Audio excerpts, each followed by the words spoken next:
हमारे प्यारे भाइयों बहनों माताओं व बंधुओं, जीवन सूत्र चैनल पे आपका स्वागत है। आज आपके सामने लेकर आए हैं श्रीमद् भगवद गीता के 10वें अध्याय का महात्म्य, अर्थ, उपदेश व सार, जिसका आधार ग्रंथ स्वयं श्रीमद् भागवत गीता ही है। आशा है आप इसके महत्व को अच्छी तरह समझने का प्रयास करेंगे। इससे पहले हमने श्रीमद् भगवद गीता के प्रथम, द्वितीय, तृतीय, चतुर्थ, पंचम, षष्ठ, सप्तम, अष्टम, नवम अध्याय अर्थ, महात्म्य, उपदेश, सुविचार तथा सार बताया है। आशा है आप इसके महत्व को अच्छी तरह समझने का प्रयास करेंगे। श्रीमद् भगवद गीता के 10वें अध्याय का महात्म्य। भगवान शिव कहते हैं, सुंदरी, अब तुम 10वें अध्याय के महात्म्य की परमपावन कथा सुनो, जो स्वर्गरूपी दुर्ग में जाने के लिए सुंदर सोपान और प्रभाव की चरम सीमा है। काशीपुरी में धीर बुद्धि नाम से विख्यात एक ब्राह्मण था, जो मुझमें प्रिय नंदी के समान भक्ति रखता था। वह पावन कीर्ति के अर्जन में तत्पर रहने वाला, शांतचित्त और हिंसा, कठोरता एवं दुस्साहस से दूर रहने वाला था। जितेंद्रिय होने के कारण वह निवृत्ति मार्ग में ही स्थित रहता था। उसने वेदरूपी समुद्र का पार पा लिया था। वह संपूर्ण शास्त्रों के तात्पर्य का ज्ञाता था। उसका चित्त सदा मेरे ध्यान में संलग्न रहता था। वह मन को अंतरात्मा में लगाकर सदा आत्मतत्व का साक्षात्कार किया करता था। अतः जब वह चलने लगता, तब मैं प्रेमवश उसके पीछे दौड़ दौड़कर उसे हाथ का सहारा देता रहता था। यह देख मेरे पार्षद भृंगिरिटि ने पूछा, भगवन, इस प्रकार भला किसने आपका दर्शन किया होगा? इस महात्मा ने कौन सा तप, होम अथवा जप किया है कि स्वयं आप ही पद पद पर इसे हाथ का सहारा देने चलते हैं? भृंगिरिटि का यह प्रश्न सुनकर मैंने इस प्रकार उत्तर देना आरंभ किया।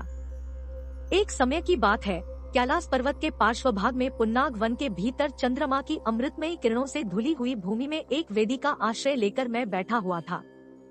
मेरे बैठने के क्षण भर बाद ही सहसा बड़े जोर की आंधी उठी। वहाँ के वृक्षों की शाखाएं नीचे ऊपर होकर आपस में टकराने लगी। कितनी ही टहनियां टूट टूट कर बिखर गयी।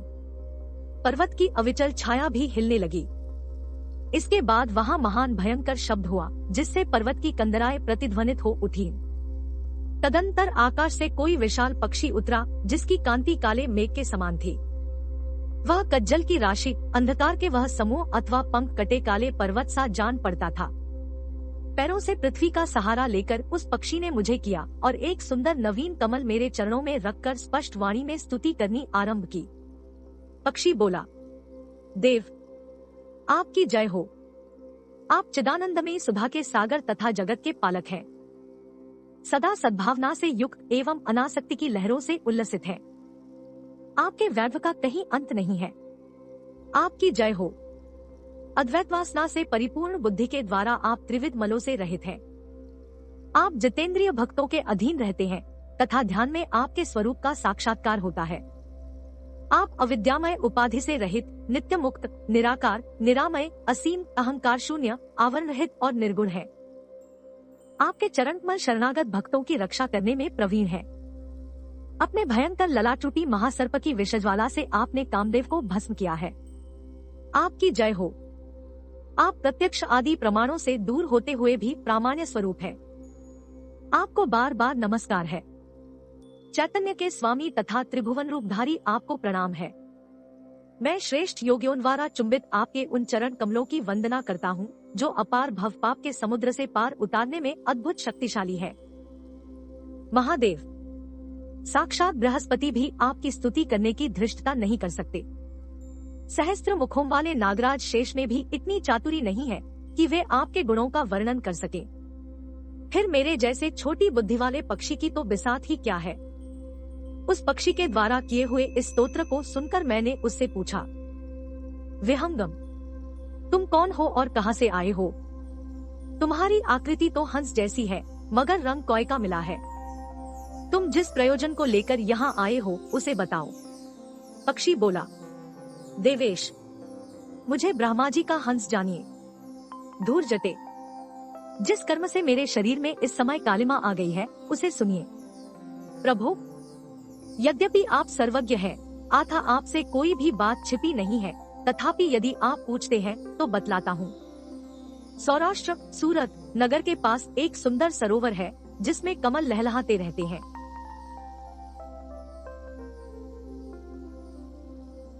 उसी में से बाल चंद्रमा के टुकड़े जैसे श्वेत मृणालों के ग्रास लेकर मैं बड़ी तीव्र गति से आकाश में उड़ रहा था। उड़ते उड़ते सहसा वहां से पृथ्वी पर गिर पड़ा। जब होश में आया और अपने गिरने का कोई कारण न देख सका तो मन ही मन सोचने लगा, हो यह मुझ पर क्या आ पड़ा? आज मेरा पतन कैसे हो गया? पके हुए कपूर के समान मेरे श्वेत शरीर में यह कालिमा कैसे आ गई? इस प्रकार विस्मित होकर मैं अभी विचार ही कर रहा था कि उस पोखरे के कमलों में से मुझे ऐसी वाणी सुनाई दी, हंस उठो, मैं तुम्हारे गिरने और काले होने का कारण बताती हूँ। तब मैं उठकर सरोवर के बीच में गया और वहाँ 5 कमलों से युक्त एक सुंदर कमलिनी को देखा। उसको प्रणाम करके मैंने प्रदक्षिणा की और अपने पतन का सारा कारण पूछा। कमलिनी बोली, कलहंस, तुम आकाश मार्ग से मुझे लांग कर गए हो। उसी पातक के परिणामवश तुम्हें पृथ्वी पर गिरना पड़ा है तथा उसी के कारण तुम्हारे शरीर में कालिमा दिखाई देती है। तुम्हें गिरा देख मेरे हृदय में दया भर आई और जब मैं इस मध्यम कमल के द्वारा बोलने लगी हूँ, उस समय मेरे मुख से निकली हुई सुगंध को सूंघकर 60,000 भंवरे स्वर्गलोक को प्राप्त हो गए हैं। पक्षीराज, जिस कारण मुझ में इतना वैभव ऐसा प्रभाव आया है उसे बतलाती हूँ, सुनो। इस जन्म से पहले तीसरे जन्म में मैं इस पृथ्वी पर एक ब्राह्मण की कन्या के रूप में उत्पन्न हुई थी। उस समय मेरा नाम सरोजवदना था। मैं गुरुजनों की सेवा करती सदा एकमात्र पातिव्रत के पालन में तत्पर रहती थी। एक दिन की बात है, मैं एक मैना को पढ़ा रही थी। इससे पतिसेवा में कुछ विलंब हो गया। इससे पतिदेवता कुपित हो गए और उन्होंने शाप दिया, पापिनी तू मैना हो जा। मरने के बाद यद्यपि मैं मैना ही हुई तथापि पातिव्रत्य के प्रसाद से मुनियों के ही घर में मुझे आश्रय मिला। किसी मुनिकन्या ने मेरा पालन पोषण किया। मैं जिनके घर में थी वे ब्राह्मण प्रतिदिन प्रातःकाल विभूतियोग नाम से प्रसिद्ध गीता के 10वें अध्याय का पाठ करते थे और मैं उस पापहारी अध्याय को सुना करती थी। विहंगम काल आने पर मैं मैना का शरीर छोड़कर 10वें अध्याय के महात्म्य से स्वर्गलोक में अप्सरा हुई। मेरा नाम पद्मावती हुआ और मैं पद्मा की प्यारी सखी हो गई। एक दिन मैं विमान से आकाश में विचर रही थी। उस समय सुंदर कमलों से सुशोभित इस रमणीय सरोवर पर मेरी दृष्टि पड़ी और इसमें उतरकर जो ही मैंने जल क्रीड़ा आरंभ की त्यों ही दुर्वासा मुनि आ धमके। उन्होंने वस्त्रहीन अवस्था में मुझे देख लिया। उनके भय से मैंने स्वयं ही एक कमलिनी का रूप धारण कर लिया। मेरे दोनों पैर 2 कमल हुए, दोनों हाथ भी 2 कमल हो गए और शेष अंगों के साथ मेरा मुख भी एक कमल हुआ। इस प्रकार मैं 5 कमलों से युक्त हुई। मुनिवर दुर्वासा ने मुझे देखा। उनके नेत्र क्रोधाग्नि से जल रहे थे। वे बोले, पापिनी तू इसी रूप में 100 वर्षों तक पड़ी रह। यह शाप देकर वे क्षण भर में अंतर्धान हो गए। कमलिनी होने पर भी विभूतियोगाध्याय के महात्म्य से मेरी वाणी लुप्त नहीं हुई है। मुझे लांघने मात्र के अपराध से तुम पृथ्वी पर गिरे हो। पक्षीराज, यहाँ खड़े हुए तुम्हारे सामने ही आज मेरे शाप की निवृत्ति हो रही है, क्योंकि आज 100 वर्ष पूरे हो गए। मेरे द्वारा गाए जाते हुए उस उत्तम अध्याय को तुम भी सुन लो। उसके श्रवण मात्र से तुम भी आज ही मुक्त हो जाओगे। यो कहकर पद्मिनी ने स्पष्ट एवं सुंदर वाणी में 10वें अध्याय का पाठ किया और वह मुक्त हो गई। उसे सुनने के बाद उसी के दिए हुए इस उत्तम कमल को लाकर मैंने आपको अर्पण किया है। इतनी कथा सुनाकर उस पक्षी ने अपना शरीर त्याग दिया। यह एक अद्भुत सी घटना हुई। वही पक्षी अब 10वें अध्याय के प्रभाव से ब्राह्मण कुल में उत्पन्न हुआ है। जन्म से ही अभ्यास होने के कारण शैशवावस्था से ही इसके मुख से सदा गीता के 10वें अध्याय का उच्चारण हुआ करता है। 10वें अध्याय के अर्थ चिंतन का यह परिणाम हुआ है कि यह सब भूतों में स्थित शंख चक्रधारी भगवान विष्णु का सदा ही दर्शन करता रहता है। इसकी स्नेहपूर्ण दृष्टि जब कभी किसी देहधारी के शरीर पर पड़ जाती है तब वह चाहे शराबी और ब्रह्म हत्यारा ही क्यों न हो, मुक्त हो जाता है। तथा पूर्व जन्म में अभ्यास किए हुए 10वें अध्याय के महात्म्य से इसको दुर्लभ तत्वज्ञान प्राप्त है तथा इसने जीवन मुक्ति भी पाली है। अत जब यह रास्ता चलने लगता है तो मैं इसे हाथ का सहारा दिए रहता हूँ। भृंगिरिटे, यह सब 10वें अध्याय की ही महामहिमा है। पार्वती, इस प्रकार मैंने भृंगिरिटी के सामने जो पापनाशक कथा कही थी वही यहाँ तुमसे भी कही है। नर हो या नारी अथवा कोई भी क्यों न हो, इस 10वें अध्याय के श्रवण मात्र से उसे सब आश्रमों के पालन का फल प्राप्त होता है।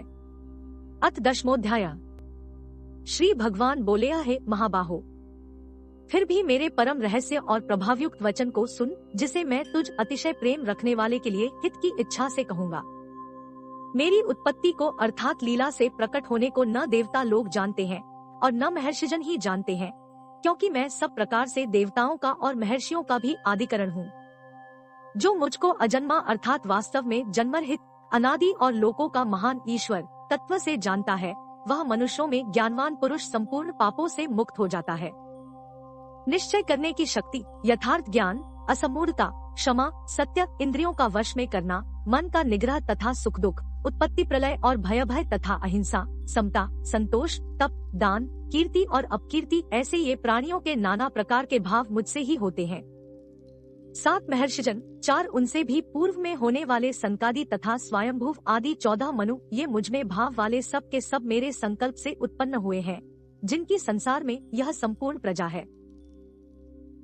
जो पुरुष मेरी इस परमेश्वरीय रूप विभूति को और योग शक्ति को तत्व से जानता है, वह निश्चल भक्ति योग से युक्त हो जाता है, इसमें कुछ भी संशय नहीं है। मैं वासुदेव ही संपूर्ण जगत की उत्पत्ति का कारण हूँ और मुझसे ही सब जगत चेष्टा करता है। इस प्रकार समझकर श्रद्धा और भक्ति से युक्त बुद्धिमान भक्तजन मुझ परमेश्वर को ही निरंतर भजते हैं। निरंतर मुझ में मन लगाने वाले और मुझ में ही प्राणों को अर्पण करने वाले भक्तजन मेरी भक्ति की चर्चा के द्वारा आपस में मेरे प्रभाव को जानते हुए तथा गुण और प्रभाव सहित मेरा कथन करते हुए ही निरंतर संतुष्ट होते हैं और मुझ वासुदेव में ही निरंतर रमण करते हैं। उन निरंतर मेरे ध्यान आदि में लगे हुए और प्रेम पूर्वक भजने वाले भक्तों को मैं वह तत्व ज्ञान रूप योग देता हूँ, जिससे वे मुझको ही प्राप्त होते हैं। हे अर्जुन, उनके ऊपर अनुग्रह करने के लिए उनके अंतःकरण में स्थित हुआ मैं स्वयं ही उनके अज्ञान जनित अंधकार को प्रकाशमय तत्व ज्ञान रूप दीपक के द्वारा नष्ट कर देता हूँ।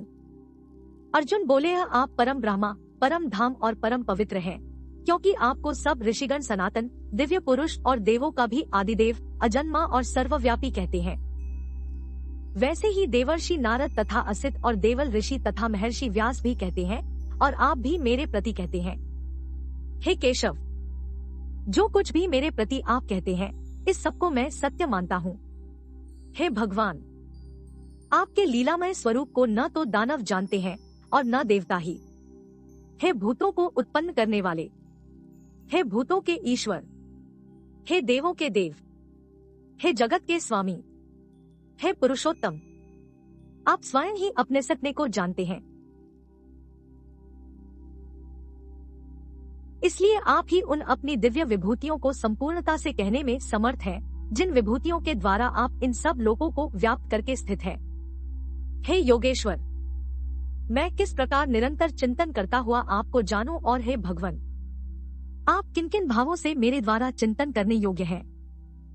हे जनार्दन, अपनी योग शक्ति को और विभूति को फिर भी विस्तार पूर्वक कहिए, क्योंकि आपके अमृतमय वचनों को सुनते हुए मेरी तृप्ति नहीं होती, अर्थात सुनने की उत्कंठा बनी ही रहती है।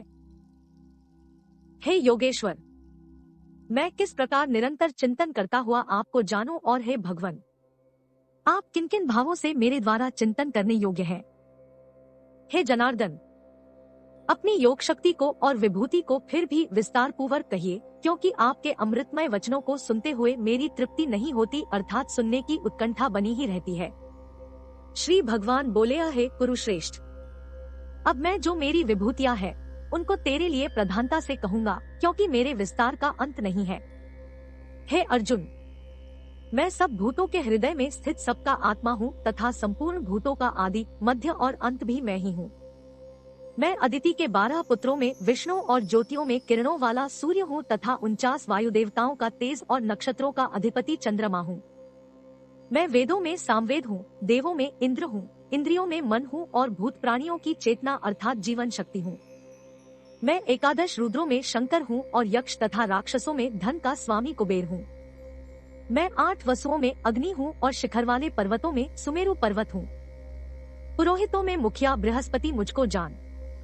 हे पार्थ, मैं सेनापतियों में स्कंद और जलाशयों में समुद्र हूँ। मैं महर्षियों में भृगु और शब्दों में एक अक्षर अर्थात ओंकार हूँ। सब प्रकार के यज्ञों में जप यज्ञ और स्थिर रहने वालों में हिमालय पर्वत हूँ। मैं सब वृक्षों में पीपल का वृक्ष, देवर्षियों में नारद मुनि, गंधर्वों में चित्ररथ और सिद्धों में कपिल मुनि हूँ। घोड़ों में अमृत के साथ उत्पन्न होने वाला उच्चैःश्रवा नामक घोड़ा, श्रेष्ठ हाथियों में ऐरावत नामक हाथी और मनुष्यों में राजा मुझको जान। मैं शस्त्रों में वज्र और गौओं में कामधेनु हूँ। शास्त्रोक्त रीति से संतान की उत्पत्ति का हेतु कामदेव हूँ और सर्पों में सर्पराज वासुकी हूँ।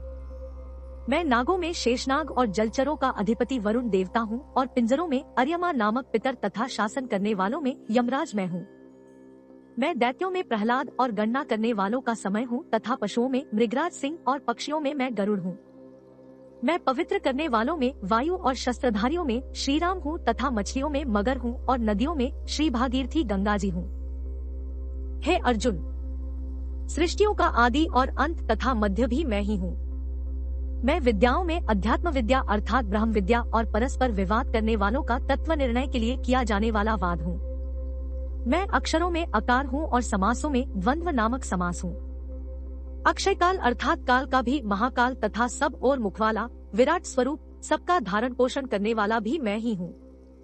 मैं सबका नाश करने वाला मृत्यु और उत्पन्न होने वालों का उत्पत्ति हेतु हूँ तथा स्त्रियों में कीर्ति, श्री, वाक, स्मृति, मेधा, धृति और क्षमा हूँ तथा गायन करने योग्य श्रुतियों में मैं बृहत्साम और छंदों में गायत्री छंद हूँ तथा महीनों में मार्गशीर्ष और ऋतुओं में वसंत मैं हूँ। मैं छल करने वालों में जुआ और प्रभावशाली पुरुषों का प्रभाव हूँ। मैं जीतने वालों का विजय हूँ, निश्चय करने वालों का निश्चय और सात्विक पुरुषों का सात्विक भाव हूँ। वृष्णिवंशियों में वासुदेव अर्थात मैं स्वयं तेरा सखा, पांडवों में धनंजय अर्थात तू, मुनियों में वेदव्यास और कवियों में शुक्राचार्य कवि भी मैं ही हूँ। मैं दमन करने वालों का दंड अर्थात दमन करने की शक्ति हूँ, जीतने की इच्छा वालों की नीति हूँ, गुप्त रखने योग्य भावों का रक्षक मौन हूँ और ज्ञानवानों का तत्वज्ञान मैं ही हूँ। और हे अर्जुन, जो सब भूतों की उत्पत्ति का कारण है वह भी मैं ही हूँ, क्योंकि ऐसा चर और अचर कोई भी भूत नहीं है जो मुझसे रहित हो। हे परंतप, मेरी दिव्य विभूतियों का अंत नहीं है। मैंने अपनी विभूतियों का यह विस्तार तो तेरे लिए एक देश से अर्थात संक्षेप से कहा है। जो भी विभूतियुक्त अर्थात ऐश्वर्ययुक्त, कांतियुक्त और शक्तियुक्त वस्तु है उसको तू मेरे तेज के अंश की ही अभिव्यक्ति जान। अथवा हे अर्जुन, इस बहुत जानने से तेरा क्या प्रयोजन है? मैं इस संपूर्ण जगत को अपनी योग शक्ति के एक अंश मात्र से धारण करके स्थित हूँ।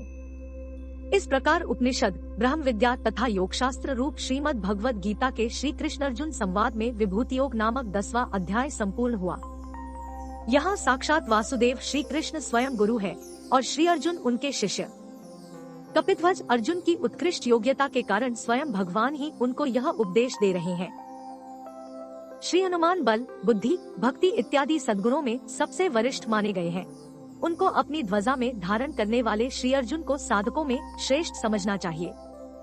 गीता के उपदेशक, उपदेश सुनने वाले, विषय, परिस्थिति आदि सभी विशिष्ट है, इसलिए इसको समस्त उपनिषदों में श्रेष्ठ और उनका सार स्वरूप माना गया है।